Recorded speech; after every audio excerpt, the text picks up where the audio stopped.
బిస్మిల్లి గారు, నమస్తే సార్. ఆంధ్రప్రదేశ్లో జగన్మోహన్ రెడ్డి గారి ప్రభుత్వం అంగన్వాడీల మీద ఎస్మా ప్రయోగించింది. అసలు ఎస్మా అంటే ఏంటి?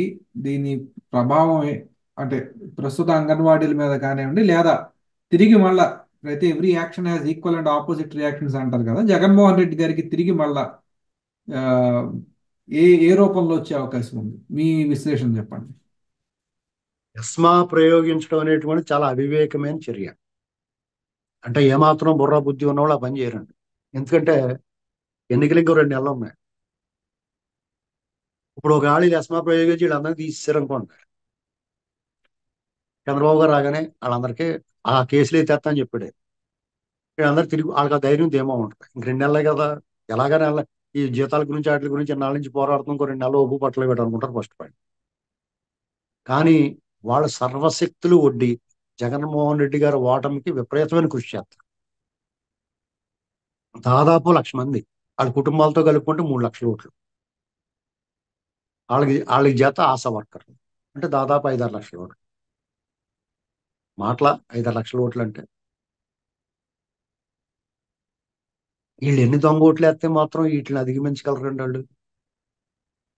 ఉద్యోగులు ఉపాధ్యాయులు వాళ్ళు కూడా గొంతు విప్పారు. ఇక ఒకళ్ళొకొకళ్ళు స్వర కరవాలాలు బయటికి తీస్తున్నారు ఇతరులు. అవి తళతళ మెరుస్తూ ఉన్నాయి.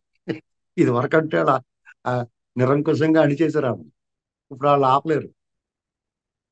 ఉం? ఆశా జగన్మోహన్ వర్కర్లు రెడ్డి ఇంకా చాలా మంది ఉన్నారు కదా సార్. అంగన్వాడీలు ఒకళ్ళే కాదు కదా, ఆశా వర్కర్లు ఉన్నారు, టీచర్స్ ఉన్నారు, మున్సిపాలిటీ మున్సిపాలిటీ మున్సిపల్ వర్కర్లు నిరుద్యోగులు సరే సరే జాబ్ క్యాలెండర్ల కోసం చూస్తున్నారు. ఇప్పుడు వాళ్ళందరినీ వీళ్ళు రాంగ్ హ్యాండ్లింగ్ చేస్తున్నారు. ఎందుకో మరి అర్థం అవట్లేదు. ఇప్పుడు ఇలాంటి టైంలో వాళ్ళని జాగ్రత్తగా ఒబ్బడిగా కూర్చోబెట్టి ఇంకోసారి మోసం చేయాలి కదా. మామూలుగా అసలు అలవాటైన విద్య కదా, అది చేయకుండా అంటే ఆయనకి పోతే పోయింది ఆ గవర్నమెంట్. ఆయనది ఏం పోద్దండి. ఇప్పుడు ఆయన నమ్ముకున్న వాళ్ళందరూ మటాష్ అయిపోతారు, కానీ ఆయనకి ఏం పోతుంది చెప్పండి. ఇప్పుడు ఆయన అసలు జైల్లో ఉండాలి ఈ వాటికి. 10 ఏళ్ళ నుంచి బయట ఉండిపోయాడు బోనస్ కానీ. చాలే అనుకుంటాడు. లాస్ట్ లో జైల్లో ఉంటే పుస్తకాలు చదువుకుంటాడు పాపం. లేకపోతే పుస్తకం రాసేస్తాడు ఎవడో ఒకటి చేత తీసుకెళ్ళి. ఇప్పుడు జేడీ లక్ష్మీనారాయణ ఈయన అరెస్ట్ అయినప్పుడు ఈయనతో పాటు ఆ సహాయకుడిని కూడా అరెస్ట్ చేయడు ఈయనకి హెల్ప్ చేస్తానికి. అలాగే ఇప్పుడు ఆ అవసరం లేకుండా ఇప్పుడు ఈయనతో పనిచేసిన వాళ్ళు చాలా మంది జైల్లో ఉంటారు ఈయనతో పాటు. అక్కడ కూడా ముఖ్యమంత్రి లాగా వీళ్ళందరినీ పెత్తనం చేయొచ్చు. దుబ్బేసిన డబ్బులు ఉన్నాయి కాబట్టి వాళ్ళు ఇళ్ళకి పంపిస్తూ ఉంటారు. డబ్బులు వాళ్ళకి ఏం లోటు ఉంటుంది. ఇది వాళ్ళ ఉద్దేశం. అంచేత పోతే దారుణం అండి ఎస్మా ప్రయోగించడం అంటే. ఎస్మా ప్రయోగించిన జయలలిత ఏ గతి పట్టిందో చూసామా. అదే గతి పడుతుంది వాళ్ళకి. మీ తప్పులు ఉండొచ్చు.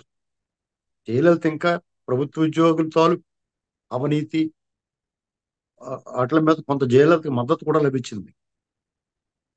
వీళ్ళ విషయంలో మాటకు మద్దతు లభించిందండి. ఎందుకంటే ఆశా ఆశా వర్కర్లు కానీ అంగన్వాడీ వీళ్ళు కానీ కార్యకర్తలు కానీ నిజంగా వర్కర్స్ అంటారు.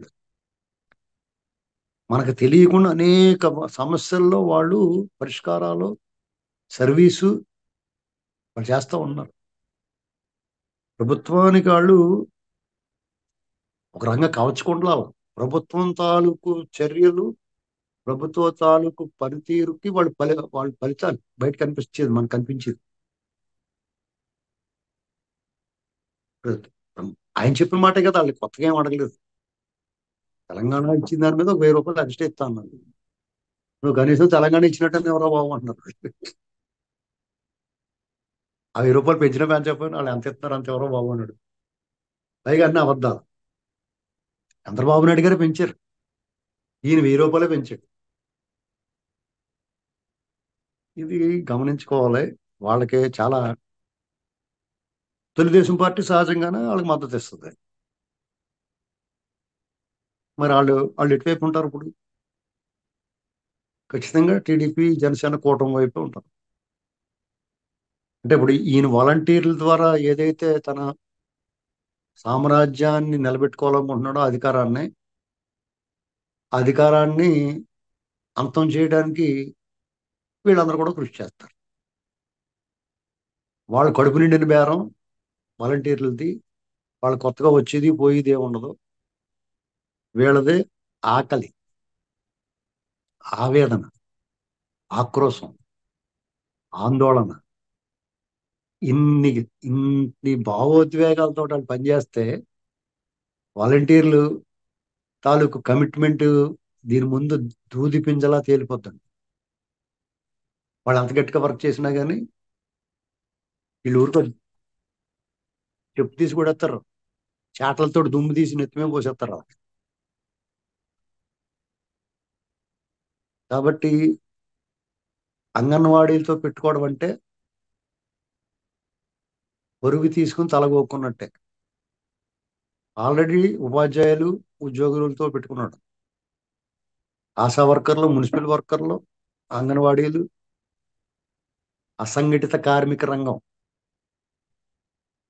కనుక ఇప్పుడు నిర్మాణ రంగంలో ఉన్న కూలీలకి ఎంత ఇబ్బంది పెట్టేసాడండి. ఎంతమంది ఉంటారు వాళ్ళు, వాళ్ళ జీవితాలు తారుమారైపోలేదా? ఇంకా పచ్చి అబద్ధాలు ఆడి దొంగ ఓట్లు వేయించుకుందాం, డబ్బులు ఖర్చు పెడదాం, మద్యం సరఫరా చేత అన్నీ తీసేసుకుంటారు. నువ్వు పని చూసుకోరా బాబు అని చెప్తారు. చాలా మంది ఏమనుకుంటారంటే ఇంకా మారలేదండి, వాళ్ళు ఇంకా అతని వైపు ఉన్నది ఏముండరండి. ఇవాళ తింటే రేపు పరాగడిపే పొద్దున్న ఇవాళ తినేస్తే రేపు పొద్దున ఆకలి లేకుండా ఉంటాం మనకి. పెడితే తింటారండి, కొడితే పడతారా? నీ పొద్దున్న సాయం దాకా శుభ్రంగా ఎవడొకడిని తీసుకెళ్ళి breakfast, lunch, dinner, snacks, cool drinks అన్ని ఇప్పించి వెళ్ళిపోయాడు, వెళ్ళరా ఎవరా అని చెప్పి లాగ్ బొమ్మే కొట్టుంటాడు. ఏమంటాడు చూడండి, నువ్వు పెట్టిందంతా బాగుంది, ఎడరా కొట్టు దొంగన కొడుతుంది మీ మీద పడిపోతాడు. అదే చేస్తారు జనం. ఈ సంక్షేమం అనేటువంటి చేస్తున్నాను, బటన్ నొక్కుతున్నాను కదా అంటే ఎవరి కోసం నొక్కుతావు, మీ బాబు నమ్ముతున్నావా అంటున్నారు వాళ్ళు. కొంతమంది సరే ఇచ్చేయండి ఆరుకుని వాళ్ళు ఉంటారు, అలా కూడా ఉంటారు. చాలా స్వల్పం అది. గాయపడిన వాళ్ళు ఎక్కువ ఉన్నప్పుడు ఏ నొప్పి లేకుండా ఒట్టిని కూర్చున్న వాళ్ళ మీద వాళ్ళకు కూడా తన్నులు తగ్గుతాయి. రేపటి నుంచి జగన్మోహన్ రెడ్డి గారు మద్దతుదారుని అని చెప్పుకోవడానికి సిగ్గుపడాలి ఎవడన్నా, భయపడాలి. ఆ పరిస్థితి వచ్చేద్దండి రాష్ట్రం. కాబట్టి అంగన్వాడీలు అనే తేనె తొట్టును కదిపాడైనా ఆ తేనెటీగలో బాగా కుట్టి కుట్టి కుట్టి ముఖం దొద్దుర్లు వచ్చేసేలా చేస్తారు. ధన్యవాదాలు సార్ అడిసిమల్లి గారు.